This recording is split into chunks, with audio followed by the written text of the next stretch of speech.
kemudian isu kenaikan pajak PBB atau P2 yang sama-sama kita ketahui bahwa naik menjadi 44,26%. Dari 44,26% ini ada beberapa aspek yang naik di tahun 2025 ini. Ada beberapa yang ternyata bukan hanya sekedar 44, tetapi ada yang naik bahkan 100%. Inilah yang kemudian menggerakkan teman-teman koalisi masyarakat Pindrang untuk bagaimana menyuarakan hal-hal seperti ini, karena menurut kami menaikkan pajak adalah salah satu bukan solusi kalau alasan pemerintah Kabupaten Pindrang menganggap bahwa menaikkan pajak adalah bagaimana untuk PLN Kabupaten Pindrang lebih baik. Ya, saya kira begitu. Selanjutnya di Kabupaten Pindrang bahwa KOMPI ini atau Koalisi Masyarakat Pindrang ini ada yang menunggangi. Selaku Jenderal Barat, saya tegasi pada siang hari ini bahwa KOMPI atau Koalisi Masyarakat Pindrang tidak ada yang menaungi. Saya sampaikan bahwa KOMPI tidak ada yang menaungi. Kalaupun ada yang menaungi, kalaupun ada yang menunggangi, itu adalah kepentingan masyarakat. Nah, sebelum kita berdiskusi terkait kenaikan pajak ini, saya kira kami juga punya bahan, juga punya alasan kajian-kajian sehingga kami menolak untuk kebijakan pemerintah terkait menaikkan pajak PBB P2 ini. Itu secara koalisi, secara aliansi kami menolak adanya kenaikan pajak PBB P2 itu sendiri. Sekira begitu untuk pengantar pada diskusi siang hari ini, saya kembalikan kepada pimpinan. Sekira koalisi ini, KOMPI ini, kita ada beberapa organisasi yang tergabung dan sesuai dengan kesepakatan awal bahwa kami akan berdiskusi secara ilmiah dan uji materi terkait kebijakan yang diambil oleh pemerintah Kabupaten Pindrang. Selanjutnya, mari kita diskusi. Saya kembalikan ke pimpinan sidang. Dalam kondisi baik-baik sih begitu. Nah, coba buka data 2022. Pertumbuhan ekonomi masyarakat Pindrang itu kalau saya tidak salah 2,18%. Itu jatuh ketimbang Kabupaten Ngendrekan dan Jadi Ponto. Kalau saya tidak salah, itu dia berada pada posisi ketiga terakhir kalau saya tidak salah. Coba diperiksa saja. Menurut saya begini Bapak Ibu semua, sebenarnya kenaikan PBB P2 ini jujur saja kami tidak akan menolak seandainya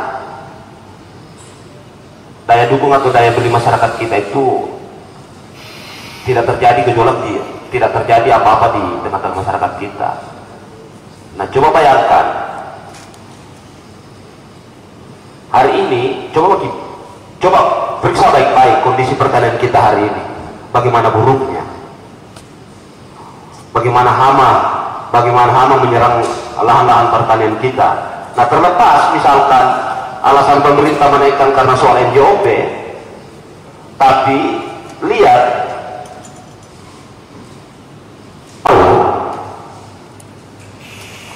alasan dasar menaikkan PBB ini untuk apa sebenarnya? Karena kenapa? Saya sederhana saja Pak ya. Sekali lagi saya sampaikan, kalau pemerintah mau serius untuk meningkatkan PAD, banyak sekali kok sektor yang bisa didorong tanpa harus menaikkan pajak. Iya, saya selalu masih kalau kita melihat kondisi PBB P2, hanya kalau kita dalam artian ini cuma melakukan penyesuaian walaupun di situ terikut angka kenaikan. Akumulasi itu 44,26%. Itu akumulasi dari keseluruhan yang ada. Ya, memang ada item-item yang tertentu yang ada kenaikannya sampai dengan 100%, tetapi tidak lebih. Tetapi ada juga item-item tertentu yang turun sekali. Ada juga item-item tertentu yang dulunya mungkin 70.000, sisa 50.000 ketika kita bicara. Ini ketika kita bicara Jadi ini tidak secara keseluruhan, makanya kalau kita akumulasikan penyesuaian yang ada, atau kalau menurut adik-adik ini adalah kenaikan, itu tidak pernah mencapai, itu akumulasinya cuma 44,26%. Dan itu pun kita dasari dengan beberapa aturan yang memang menghendaki pemerintah kabupaten untuk melakukan penyesuaian. Itu ada program nanti teknis yang menjelaskan, baru kita lakukan diskusi.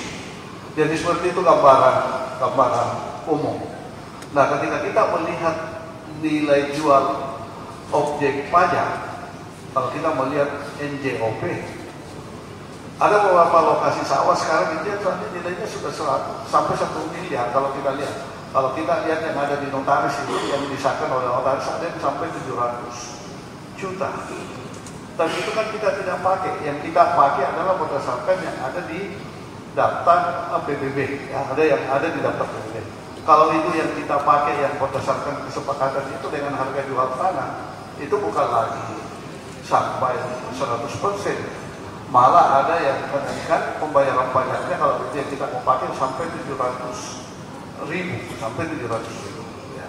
Jadi untuk itu mungkin lebih jelasnya mulai dari aturan yang ada yang untuk meminta kita melakukan penyesuaian. Saya minta selaku asisten 3 yang membidangi ini, yang koordinasinya adalah memang keuangan, untuk menjelaskan secara rinci, tentu dengan izin Bapak pimpinan. Saya kira itu sementara pimpinan. Teman-teman sekalian, Bapak Ibu yang saya hormati, pertama-tama bahwa dasar melaksanakan penyesuaian pajak dan retribusi, termasuk dalam hal ini PBBP 2, itu adalah Undang-Undang Nomor 1 Tahun 2022. Dan itu diundangkan 5 Januari tahun 2022.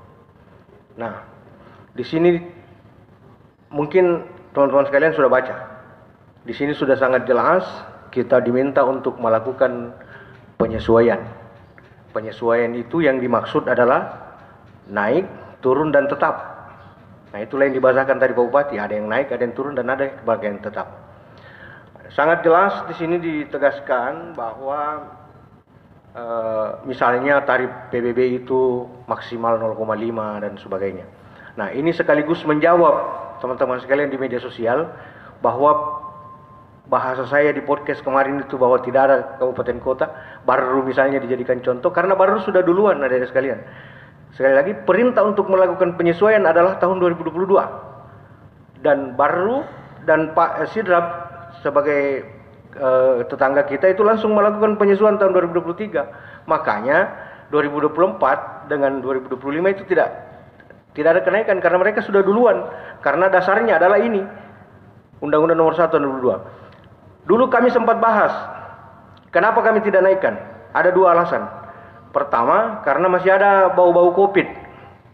Masih ada lah pengaruh-pengaruh COVID. Lalu kemudian yang kedua, ada beberapa lahan kita, wilayah kita yang sedang dalam pengerjaan saluran, misalnya di Langah.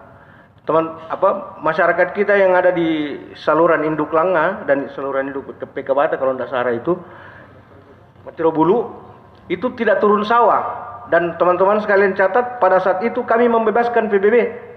Itu alasan kenapa kami tidak langsung melakukan penyesuaian tahun 2023. Nah, tahun 2024 kami melaksanakan penyesuaian itu historinya. Lalu kemudian bahwa kami memilih, jadi di Undang-Undang Nomor 1 Tahun 2022 itu ditegaskan paling tinggi 0,5. Paling tinggi 0,5 dan kami tidak pakai 0,5. Teman-teman yang lain itu mungkin pakai yang 0,3, 0,5. Bahkan kami ada yang pakai 0,8, 0,08.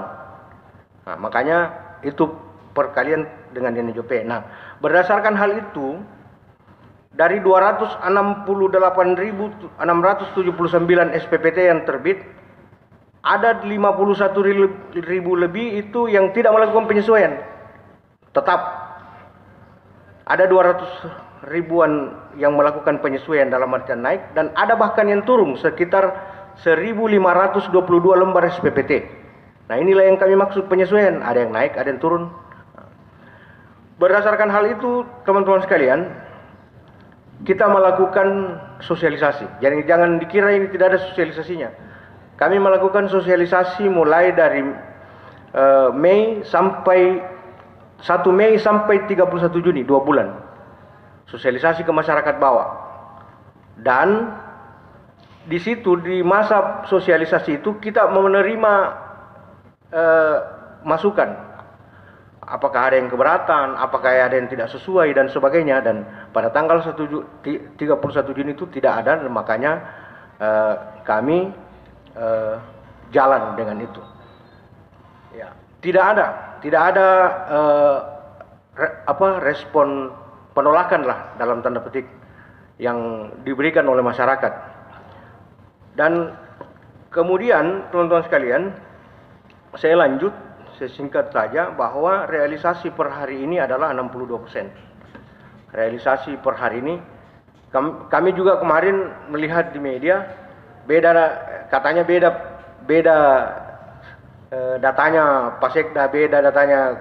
Ini memang beda karena real time.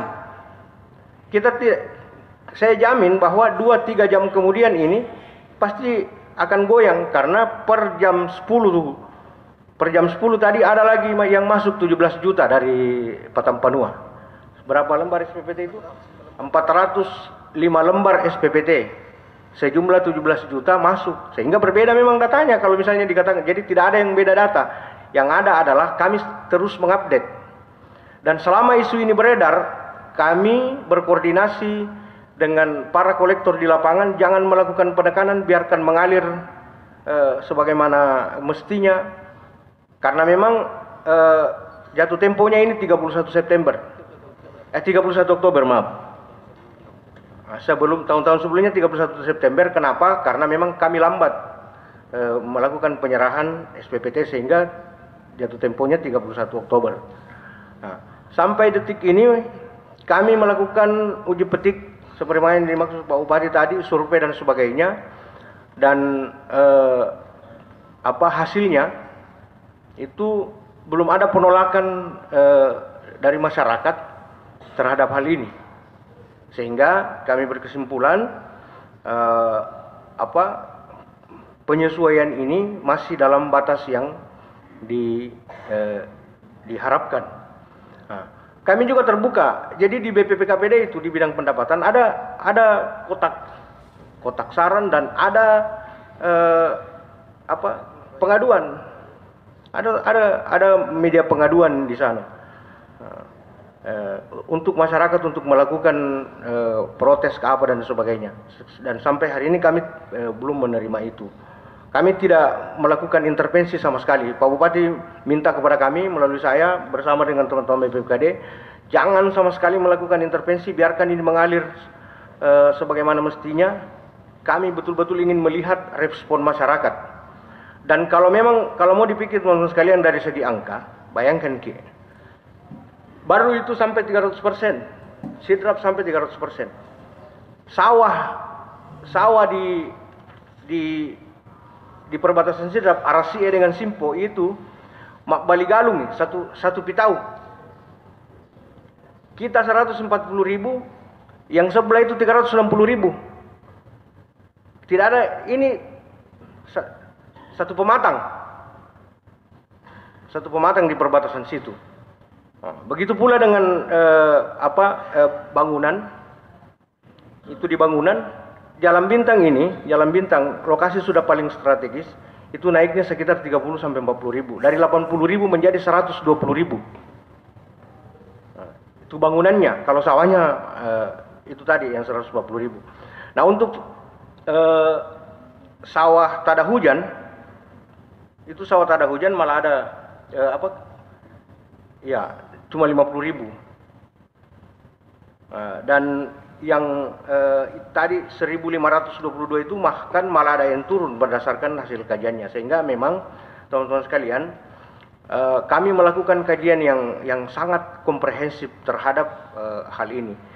Itu tadi disampaikan Pak Bupati. Kalau itu yang kita mau dasari, ini ada contoh teman-teman sekalian. yang di HT notaris mereka menjual sawahnya 700 juta. Kami hanya kenakan 140.000. Karena itu yang berdasarkan di SPPT. Kalau kita mau jujur, harga itu yang harus didasari. Seluruh sawah yang beririgasi teknis itu ini yang harus dikenakan. Nah, sehingga dengan demikian teman-teman sekalian, pemerintah Kabupaten Pindrang sudah sangat bijak dalam merespon Undang-Undang Nomor 1 Tahun 2022 itu. Coba kalau teman-teman mau melakukan studi kaji di beberapa kabupaten, tidak usah jauh lah yang di tetangga kita jauh lebih rendah, bahkan paling rendah untuk melakukan itu, karena kita memang hati-hati. Nah, sementara dari sisi kelas sama, itu tadi perbandingannya. Sawah di RC itu yang perbatasan Sidrap dengan Pindrang itu jauh sekali. 140.000, 3 kali lipat teman-teman sekalian. Di Sidrap itu 360.000. Ini ada SPPT-nya kami pegang. Nah, itu saya kira mungkin itu gambarannya. Nah, yang pasti teman-teman sekalian, kami melakukannya ini dengan sangat sistematis, kajiannya kompleks, komprehensif. Kami punya kajian dengan yang tertera di dalam berita acara ini, rekomendasi DPRD. Jadi judulnya adalah tanggapan atas rekomendasi DPRD tahun 2024 tentang tindak lanjut rekomendasi. Di sini disarankan dari DPRD sebagai salah satu upaya peningkatan pendapatan asli daerah dari sektor PBB P2 dan BPHTB, maka perlu penyesuaian NJOP, nilai jual objek pajak PBB P2 Kabupaten Pindrang, yang disesuaikan dengan amanat peraturan perundang-undangan. Itu rekomendasi atau saran yang muncul dari Dewan Perwakilan Rakyat Daerah. Maka tanggapan dari pemerintah daerah adalah pada tahun 2025 pemerintah daerah telah melakukan update atau pemutakhiran NJOP PBB P2 tahun PBB P2. Kemudian di tahun 2020 kami menyampaikan juga di hadapan rapat ini bahwa ada rekomendasi pemeriksaan BPK,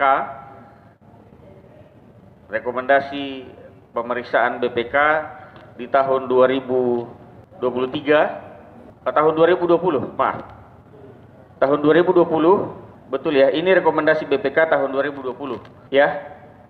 Nah, jadi saya sampaikan bahwa setiap tahun itu BPK turun memeriksa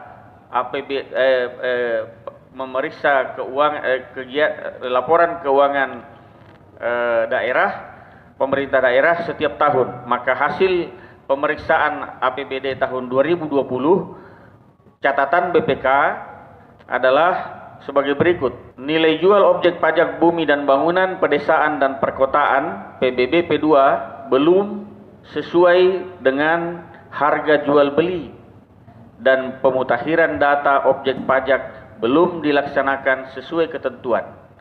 Ini rekomendasi BPK.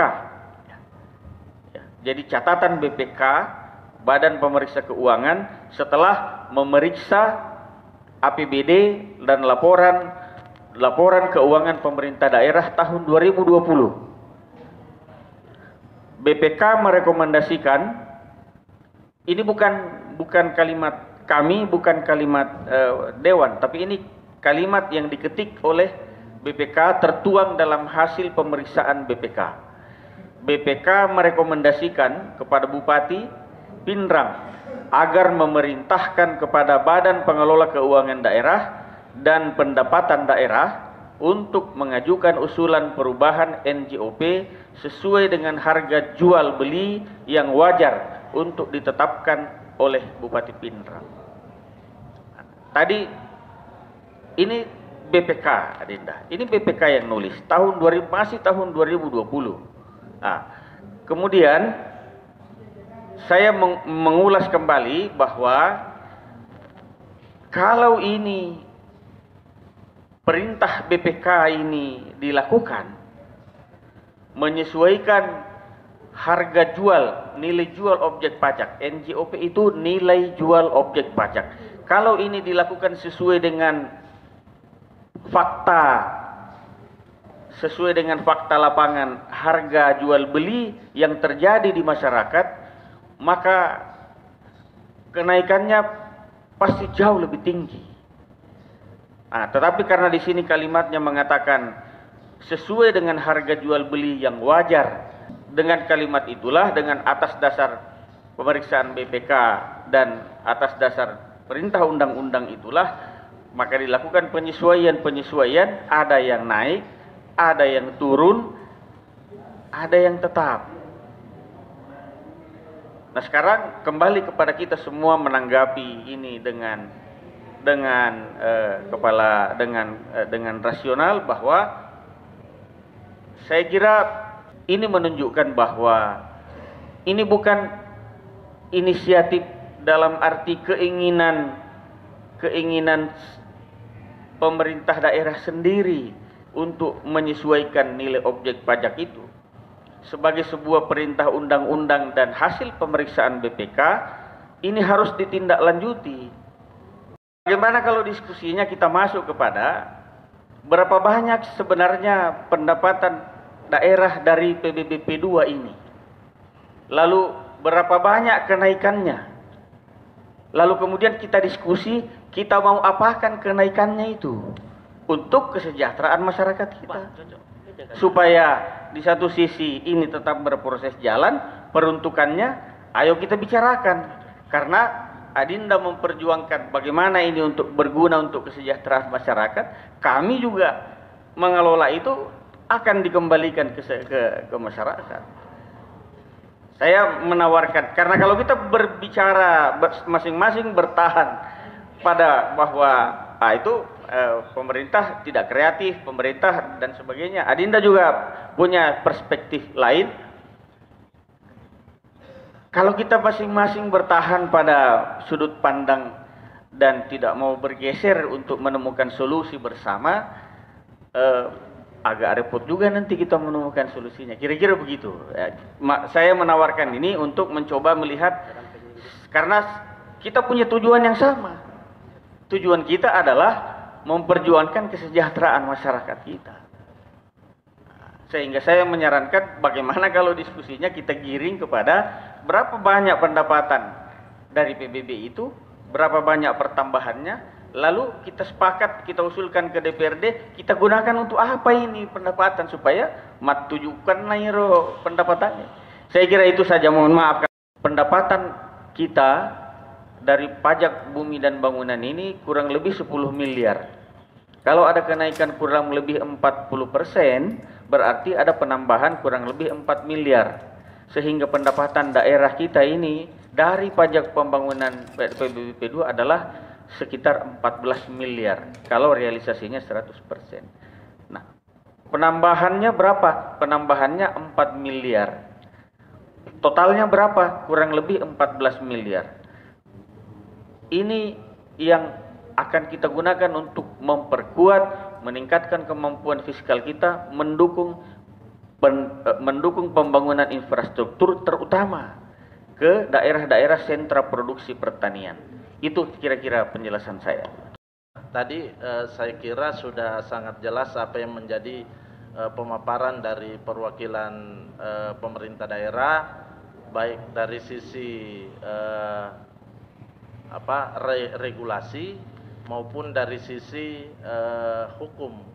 Karena ada dua hal di sini yang menjadi poin kami di DPR. Yang pertama, di rekan-rekan DPRD di sebelumnya itu telah mengeluarkan rekomendasi. Itu yang pertama. Yang kedua, menyusul di forum LKPJ 2024 kemarin yang dilaksanakan di 2025, sesuai dengan pemaparan Pak Wakil tadi, bahwa kami di forum LKPJ itu memberikan saran untuk melakukan penyesuaian terkait kenaikan NJOP yang menjadi dasar temuan dari BPK.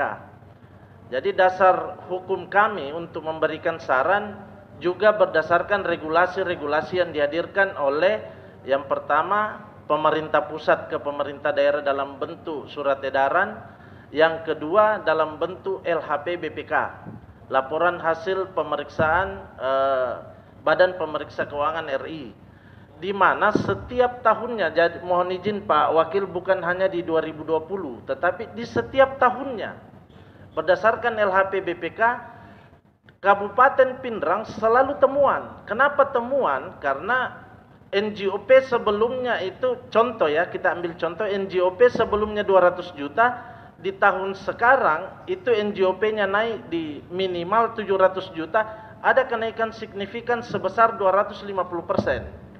Sementara ada instruksi dari pemerintah pusat untuk menyesuaikan itu. Nah, dasar hukum itulah yang teman-teman DPR lakukan untuk meminta kepada pemerintah daerah menyesuaikan, karena kalau temuan terus ini berbahaya juga untuk stabilitas APBD kita ke depannya. Itu yang pertama. Yang kedua, bahwa kami meminta kepada pemerintah daerah untuk tidak melakukan perkalian besar terkait penentuan kenaikan PBB P2 ini. Jelas di aturannya, mohon izin kalau salah Pak Kabid, 0,1 sampai 0,5. Itu sistem perkaliannya. Yang kita ambil itu 0,1. Bahkan masih ada yang kita gunakan itu diturunkan. Ada juga seperti pembahasan Pak Wakil Bupati tadi, ada yang diturunkan, ada yang tetap, dan ada yang kita naikkan. Nah, kalau saya sepakat dengan apa yang disampaikan oleh rekan-rekan dari Kompi tadi. Kalau kebijakan ini dianggap sebagai kebijakan yang betul-betul memberatkan masyarakat, maka tentu kita harus by data dong. Tidak fair juga kita mengatakan kepada pemerintah daerah bahwa ini memberatkan masyarakat tetapi data kita tidak lengkap. Sehingga untuk mengerucutkan, Pak Pimpinan mohon izin, untuk mengerucutkan forum ini sebaiknya ada tim yang dibentuk dan melibatkan adik-adik kita, rekan-rekan kita dari perwakilan, minimal perwakilan Kompi juga dilibatkan, beserta dengan elemen-elemen lain yang tergabung di dalam organisasi kemasyarakatan atau organisasi kemahasiswaan. Sehingga apa yang dihasilkan oleh forum tersebut betul-betul ilmiah. Dia berbasis intelektualitas, berbasis argumentatif, yang sumbernya dari adik-adik dan dari pemerintah daerah sendiri. Tentu saja ketika hal ini kita lakukan, karena mohon izin rekan-rekan sekalian, kami baru-baru menghadiri evaluasi RPJMD, dan hampir semua data yang kami terima itu tidak menunjukkan bahwa perekonomian kita di Kabupaten Pindrang ini rendah. Hampir semua data.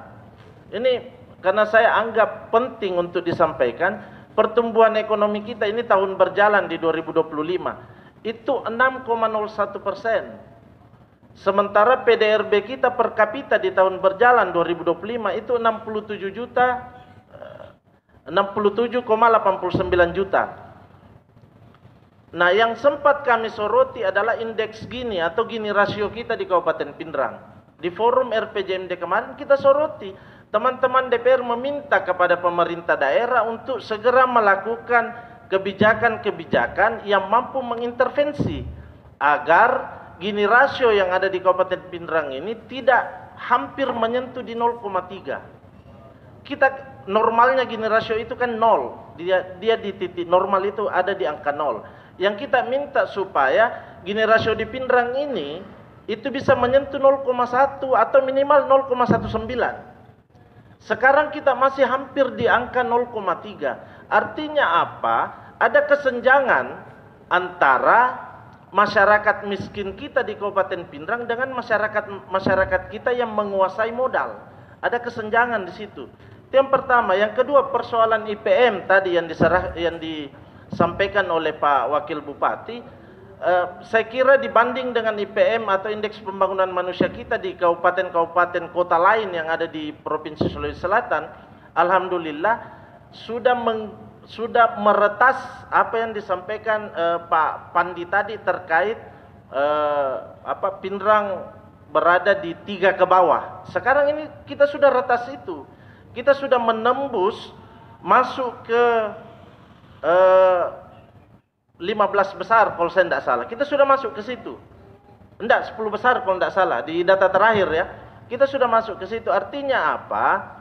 Pertumbuhan ekonomi, kalau pendekatan Pak Wakil tadi kita ukur melalui indeks pembangunan manusia, variabelnya kan ada 3. Yang pertama pendidikan.